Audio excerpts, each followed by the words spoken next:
senderdus. Ja Piira pääseb löögi!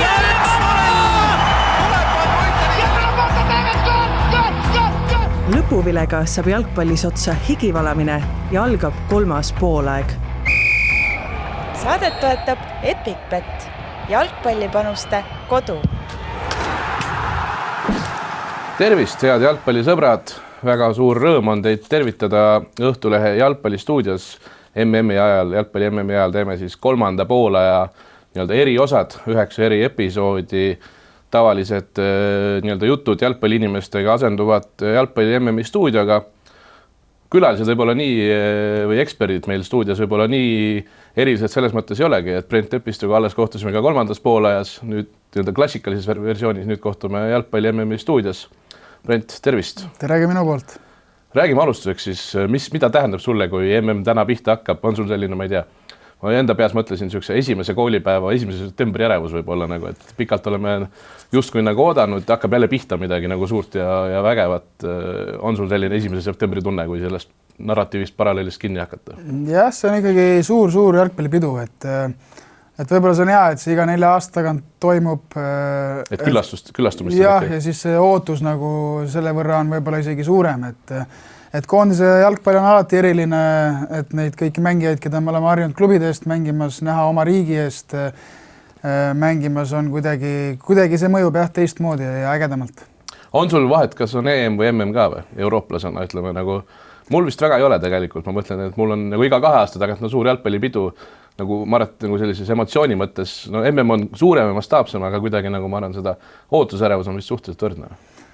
Ja minu jaoks ikkagi MM on natuke suurem lihtsalt juba puhtalt selle pärast, et seal on näiteks Brasiilia, Argentiina, et MM kuidagi on ikkagi terviklikum. Mis on sinu esimene MM-i mälestus? Sa oled 93. aasta poiss, kust 98 tuli liiga vara või? 98 oli liiga vara, ei mäleta 98, küll aga on väga hästi meeles 2002 aasta MM siis Lõuna-Koreas, et see oli minu esimene selline suur jalkapidu, et mäletan siiamaani, kui ma vanematelt selle jalgpalli MM-i palli sain, et ma mäletan, see legendaarne, see kollane, õige pall. Ja õige palli sain ja siis ma mäletan, see lõhn on mul isegi veel siiamaani ninas, et see oli vägev, et sellel ajal kuidagi võib-olla see kogu sotsiaalmeedia ja seda ei eksisteerinud veel, et siis see tippjalgpall tundus kuidagi veel kaugem või siuke unelm, et tänapäeval võib-olla on seda infot nii palju, et võib-olla ma ei tea, kas noorte jaoks on isegi nii eriline see tänapäeval, aga sellel ajal tõesti see oli võimas. Kirjelda mulle siis kas see oli tavaline uus jalgpall või see oli mingi spetsiaalse lõhnaga uus jalgpall? Ei, see oli ikkagi karbis uus jalkapall, et aga ma mäletan jah seda suve, et ikkagi terve MM-i vältel Inglismaa vorm oli seljas ja pall oli õues valmis, et tegime enne mängu sooja seal ja siis läksime mänge vaatama. Mul on see sama, mina olen aasta noorem, mul on ka 2002 MM esimesena meeles, ilmselt vaatasin 2000 EM-i ka, aga seda ma ei mäleta. Ja mul on isegi 2002 MM on esimene suur turniir, mida ma üldse mäletan ja kui see on hea on kuulda, et sulle oli Inglismaa fänn, siis mina olin Brasiilia fänn, ehk siis Ronaldo soeng loomulikult, mul seletamatutel asjaoludel, mul on siiamaani meeles Brasiilia alagrupi mängude seisud. Ma ei tea, play-offides, ma mäletan, et Inglismaaga mindi kokku, aga ma play-offi seisu ei mäleta. Ma mäletan Ronaldinho väravat, mis ta Siimanile pani sealt mingi ääre pealt karistuslöögi tagumisse risti. Aga mul on hästi meeles 2-1 Türgi vastu, kus Rivaldo tegi nurgalipu juures seda tsirkust, löödi palliga ja kukkus pikali, hakkas mingi hoidis näost kinni. 4-0 Hiina vastu ja 5-2 Costa Rica vastu. Mul on need alagrupi seisud, play-offide seisud ei ole meeles. Finaal oli 2-0, seda ma mäletan, aga Saksamaaga Ronaldo oli mõlemad väravad ja see soeng ka. Ronaldo üldse vist tuli põlvevigastusest tagasi ja tegi väga-väga hea turniiri, aga seda Ronaldinho väravat ma siiamaani vahest öösel ärkan higisena üles ja näen seda. Seda on tore, 24 aastat hiljem ühesõnaga on valusad mälestused esimesest MM-ist. Elasid läbi ka seda lapsena kuidagi eriti valusalt või? Vot seda ma täpselt ei mäleta, aga ma olen eluaegne Inglismaa suur fänn olnud. Tänu sellele Ronaldinho väravalu? David Beckhamile, et ta oli mul suur iidol sellel ajal. aga samamoodi on Brasiilia mul üks lemmikutest tegelikult olnud. Ma ei mäleta, kas 2002 ka oli, aga... Finaalis vast ikka juba. Jah, et läbi aastat ikkagi see samba jalgpall ja need esimesed Yoga Bonito videod ja asjad, et sealt see alguse sai, et olen, ütleme siis, ma arvan, et Ronaldinho on üks maagilisemaid jalgpallureid, kes üldse kunagi on eksisteerinud. Kindlasti, jah. Ja Neymar versus Ronaldinho, kuidas sa seal skaalal? Neymar ei pääse isegi lähedale? Ei. Et Ronaldinho on see mees. Nii, aga lähme siis selle turniiri juurde ka. Nii-öelda ajalooks lähme siis nagu vaatame ette 2026. aasta MM-ile ja mõtlesime teha formaadis, et räägime natukene koondistest ja räägime nagu mängijatest ka. Esiteks siis võitja või selline ideaalstsenaarium, kuidas see turniir kulgeb ja kuidas 19. juuli see kõik lõpeb, et julged tõesti Inglismaa peale panna ka siis või? No raha ma kindlasti ei paneks, et sisimas ma loodan nagu seda iga suur turniir, aga...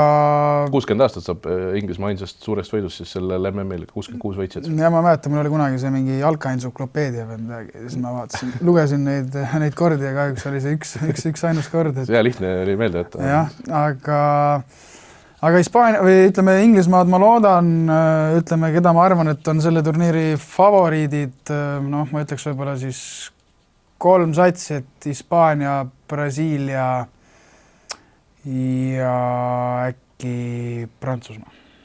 Mina ka arvan eeskätt Hispaania.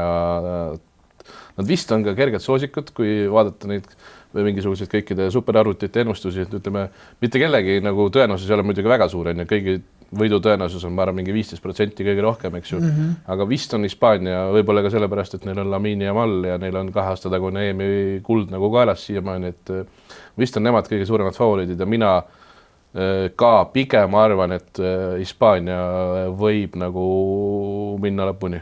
Hispaanial on jah kuidagi see generatsioonide vahetus minu arust väga hästi õnnestunud, et nad mängivad kuidagi hästi sellist, hästi loovat, hästi kiiret, samas ütleme struktureeritud jalgpalli, et nad on kindlasti jah, ütleme. Ja De La Fuente ja ütleme see tuumik, kes võitis 22 EM-i, 24 EM-i on ju tegelikult sama laiasas, et Rodri on põlvevigastusest taastunud ja kõik need noored täkud seal ümber. No jah, ja Laminil ka ütleme, on võib-olla selline esimene hetk nüüd, kus tal on võimalik mängida ennast nagu nii-öelda sinna suurele pildile ja öelda, et mina olengi nüüd see uus maailma parim mängija. Et seda on huvitav vaadata, kuidas tema nagu oma isiklikus plaanis nagu toime tuleb. Ja tegelikult võrdlus 24. aastaga tema perspektiivi siis 24 oli, et äkki sealt tuleb, eks ju. Et vaatame, kuidas see noor poiss hakkama saab, kes sai turniiri ajal 17 vist. Nüüd ta on mis ta siis saab järelikult 19 sel aastal ja nüüd temast oodatakse juba. Ta on 18, aga temalt juba oodatakse. See on päris maru surve. Must hobune? Minu must hobune, keda mina pakun, on Norra. Et ma arvan, et Norrast võib oodata, samamoodi ma võib-olla ütleks Mehhiko, et mängivad ka kodupinnal ja nad on alati sellised näljased ja agressiivsed. Ütleme võib-olla ka Aasiast sealt, ütleme Lõuna-Korea on selline, kes võib alati üllatada. Lõuna-Korea ja Mehhiko nagu näeme ühes alagrupis ka. No siis see teeb natuke keerulisemaks seda, aga jah, samuti ka ma arvan äkki Jaapan võib-olla must hobune, kui nii võtta. Jaapanil on tegelikult selles mõttes, Jaapani juurde on korraks huvitav tulla võib-olla, kui kerida alagrupid ette praegu ju. Tundub, et ei keri.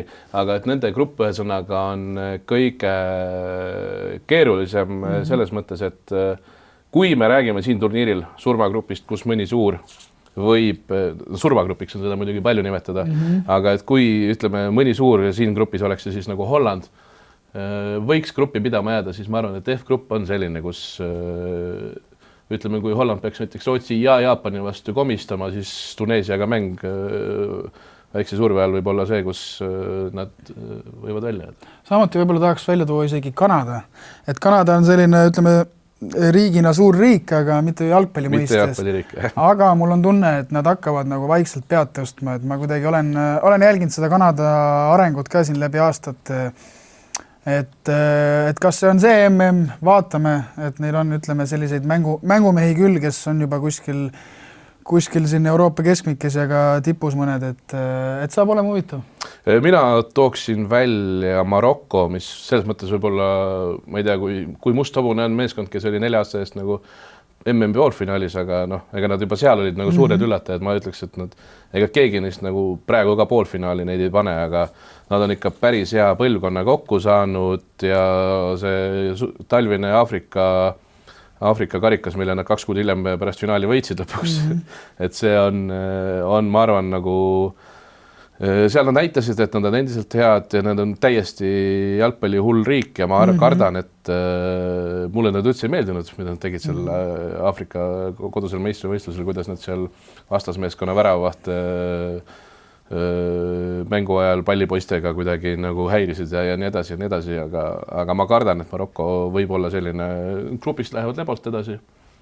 Haiti ja Šotimaa, 3. koht minimaalselt, eks ju. No Maroko poisid oskavad mängida, et ma olen ka läbi oma karjääri kohanud neid Sa mängid Maroko laste vastu? Ei, ma olen lihtsalt Maroko taustaga meeskonnakaaslasi omanud ja ka mängin nende vastu, et kui sa näed selle naavärvi järgi ära, et siuke Maroko poiss on, siis sa tead, et see mees oskab palliga. Kas sa oled selle pilguga koosseisu vaadanud, on sul mõni mees, kelle lisaks Promis Davidile ja Dominic Simonile, kelle vastu või kellega koos sa oled isegi mänginud? Tead, ei ole sellise pilguga vaadanud, aga lähen koju, siis vaatan üle. Nii, ebaõnnestuja. Ehk siis mõni meeskond, kes ajab lati selgelt maha? Tead, võib-olla küsimärgid on mul kuidagi on Argentiina ja Holland. Et mõlemad, me teame, on võimelised väga suuri asju tegema, aga mõlemad võivad ka nagu, neil on kuidagi see märk üles, nad võivad mõlemad ka kolinal alla kukkuda. Et kui me vaatame alagruppi siin Argentiinal, siis võib-olla siit on nagu raske kolinal välja kukkuda, aga mis saab pärast alagruppi, et see on võib-olla see küsimus. Tegelikult see on päris oluline on see, kui sa lähed esimesena edasi, siis sa saad endale vastaseks 3. koha meeskonna tõenäoliselt, eks ju, aga kui sa lähed juba teisena või ka 3. edasi, siis on sul päris palju raskem kohe see edasine teekond ehk teoorias võiks olla Argentiina jaoks on ju lihtne õlutuskäik Alžeeria, Austria, Jordaania, aga kui nad juba 22 aastal alustasid kaotusega Saudi Araabiale MM-i, mille nad hiljem võitsid, siis ega siin ka on neid komistamiskohti. Ma tooks välja USA, kes ei ole küll nagu esimese suurusjärgu soosikute ringis, aga nende alagrupp on ka selline, et nagu mina ei julge raha panna sellele, et USA siit kindlasti kõiki oma sääste ei pane selle peale, et kindlasti USA siit edasi läheb, kui nad minust päris ühtlane punt. See on päris ühtlane alagrupp. Ma isegi ei julge välja tuua, kes selle grupi soosik peaks olema, et siin on suhteliselt 25 minu jaoks, et kõik võivad kõiki võita. Ja kui USA peaks kodusel MM-il jääma gruppi pidama, siis mina ei tahaks Donald Trump olla sel ajal, kui ma pean aru hakkama andma. No ma kujutan ette seda pinget, see USA kogu see trall, mis seal nii-öelda kõrval käib, see PR ja asjad, et kindlasti nendel poistel on suur pinge peal, et vaatame, kuidas nad hakkama saavad. Parim mängija ja või parim väravakutt, kui need peaks kattuma või need peaks eristuma, ma võin alustada, minul selles mõttes ei ole originaalne, ma panen Kylian Mbappé peale. Ja mul on teooria, mida ma hakkan nüüd nagu suruma läbi selle MM-i, et kui me peaksime olema 1,5 kuu pärast olukorras, kus Prantsusmaa tuleb maailmameistriks ja Mbappé on löönud, palju ta lööma peab, ta peab lööma vähemalt 5 väravat, sest ta on 28 aastaselt MM-idele peagade parim väravakütt ja 2 MM-tiitlit pluss 1 finaal, kus ta lõi juba ära triki. Et kas me hakkame siis juba Kylian Mbappést rääkima, kui nagu ütleme, kas me toome ta sinna vestlusesse sisse, kus on Messi ja Ronaldo ja Pelé ja Maradona ees? No, ütleme, seda tunnet ei ole, on ju. Ei ole, aga 1,5 kuu pärast aga numbrid räägivad oma eest. Et jaa, minu esimene valik on ka Mbappé väravalööjaks. Ja parim mängija ma paneks ikkagi Jamali peale, et tal on kuidagi, ta on kuum praegu ja tundub, et ta tuleb kogu selle asjaga toime ka, et saame näha. Ja must hobune mängijate osakonnas ka, ütleme siis mängija, kellelt sa ütleme 22 oli Cody Gakpo selline mees võib-olla, kes lõi väravaid ja sai nagu Liverpooli lepingu pärast seda 2018 Venemaa MM-il tõenäoliselt küll dopingu pealt vist nagu kogu Venemaa koondis, aga see Denis Tšerišev, kes oli 2 nädalat põhimõtteliselt nagu jäi mulje, et on maailma parim jalgpallur 4-2 nädalal, mil ta seal mängis, kes seekord võib-olla siis mõnevõrra ootamatult nagu Jamallide ja asjade varjust välja astub.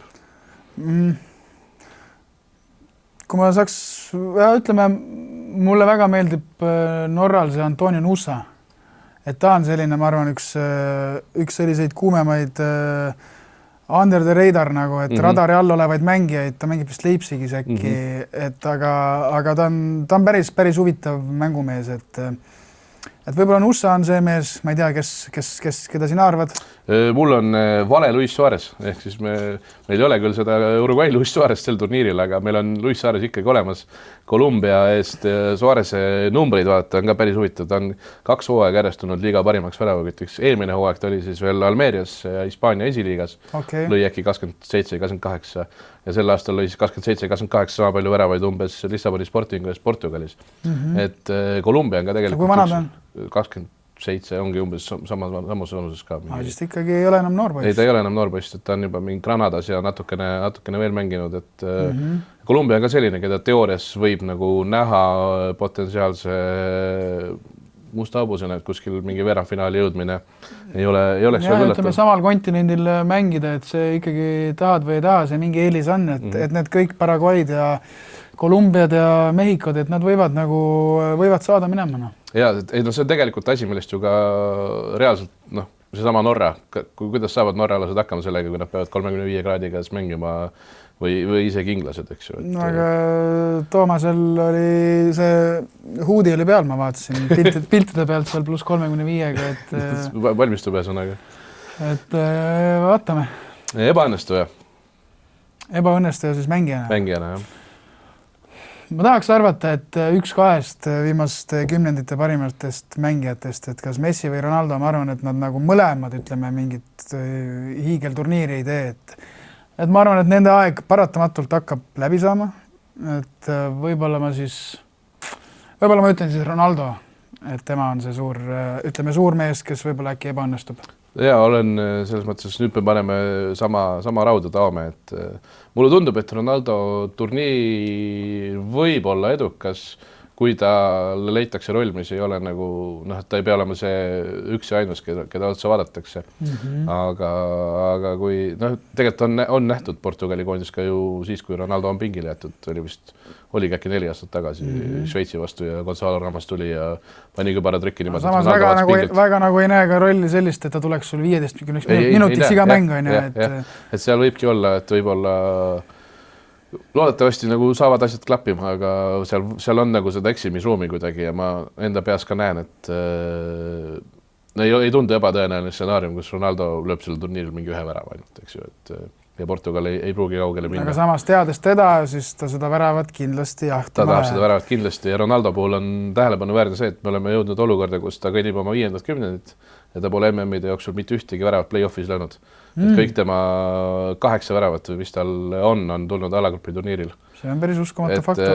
Et kui Ronaldo, ma arvan, et ta teab seda ise ka ja ta on nagu mees, kellele numbrid on olulised ja maine on oluline, et ta selgelt tahab Portugaliga midagi teha ja see võib teoorias saada saatuslikuks, aga eks näha ole. Aga Messi puhul on sul ka mingi hirmu üleval? Ei, otsest hirmu ei ole, et mul on tunne võib-olla, et äkki Messile leitakse see roll võib-olla kuidagi paremini üles kui Ronaldole. Et lihtsalt nende mängu arvestades, et ütleme, et kui me räägime nagu mitte jooksmisest, võib-olla see nagu Messile ja Argentiinale sobib nagu paremini, kui Messi ütleme õllub kuskil seal liinide vahel, saab palli ja siis hakkab toimetama kui see Ronaldo puhul. Et ütleme, ja mõnes mõttes võib vist see mängija oskab paremini öelda, aga Messi mängustiil võib-olla sõltub vanusest vähem või midagi sellist? Jah, võib-olla tõesti, et ta on natuke väiksem ja rohkem maadligi ja ütleme, need võib-olla liigutused võib-olla tunduvad natuke teravamad ikka kui Ronaldo puhul. et noh, ütleme. Et Ronaldo see käärib parimate päevadega või versus ja, et Ronaldol ikkagi see kiirus oli nagu suurem trump, ütleme ka läbi karjääri, et seda tal ikkagi ilmselgelt visuaalselt on nagu vähemaks jäänud, et eks näha ole. Selge, loodame, et Ronaldo ikkagi häbisse ei jää, seda ka ei tahaks. Kuule, aga lõpetuseks, ma ei tea, kui kõva TikToki ja Instagrami mingi riilide vend sa oled? Ei oma TikToki ja Instagramis. Süüke trend on juba tegelikult mõnda aega olnud, et see või teine. Ja igasugused staarjalgpallurid peavad ka valima et stiilis, et kumb on parem, kas Messi või Ronaldo, kõige labasem näide. Mul on sulle küsimus, kumb jõuab kaugemale? Nii, kumb jõuab kaugemale, Curaçao või Haiti? Haiti kõlab paremini. Haiti või Roheneme saared? Haiti. Haiti või Panama? Panama. Panama või Usbekistan? Cannavaro ja Usbekistan. Cannavaro ja Usbekistan. Usbekistan või Jordaania? Usbekistan. Usbekistan või Tuneesia? Tuneesia. Tuneesia või Bosnia ja Hertsegoviina? Tuneesia. Tuneesia või Iraak? Tuneesia. Tuneesia või Uus-Meremaa? Tuneesia. Tuneesia või Iraan? Tuneesia. Ühesõnaga siis selge. Tuneesia MM-i võitjaks. Sellest mingisugusest alumisest 10 või alumisest 8 meie ennustamist Tuneesiale kõige parem. Mina ennustasin, mis sina ennustad? Kui ma oleks sult vastupidi küsinud, siis sa jõudnud oleksid? Tuneesia või Bosnia, ma arvan. Okay. Bosniasse ma usun Edin Tšekosse.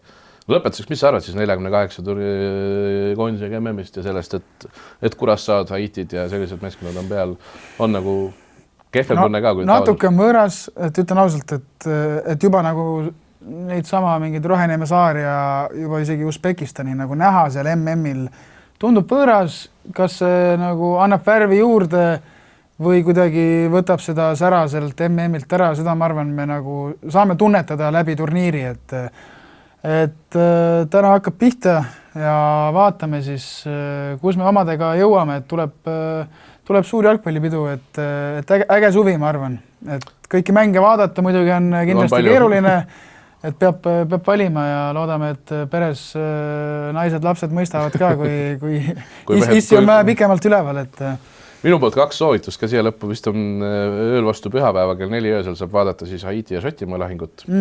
Ja siis natuke enne hiljem, see on kas järgmisel nädalal millalgi, äkki oli kell 3:30 üks öö, on siis suur, nagu me näeme siin K-alagrupi andmine Kongo TV ja Usbekistan, et saab maru jalgpalli olema. Aga aitäh sulle, Brent, ja sinuga näeme siis veel juba õige pea. Tänud ka minu poolt ja head jalgpallipidu. Head jalgpallipidu kõigile ja ühel päeval näeme veel Brenti, või mitmel päeval näeme veel Brenti siin stuudios ja meiega on lisaks siis ka Lauri Nuuma ja Risto Sarapik, nii et tuleb vägev jalgpallipidu ja tulevad loodetavasti ka toredad jalgpallistuudiad. Aitäh kõigile.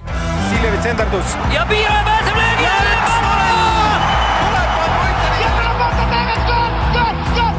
Lõpuvilega saab jalgpallis otsa higivalamine ja algab 3. poolaeg. Saadet toetab EpicBet, jalgpallipanuste kodu.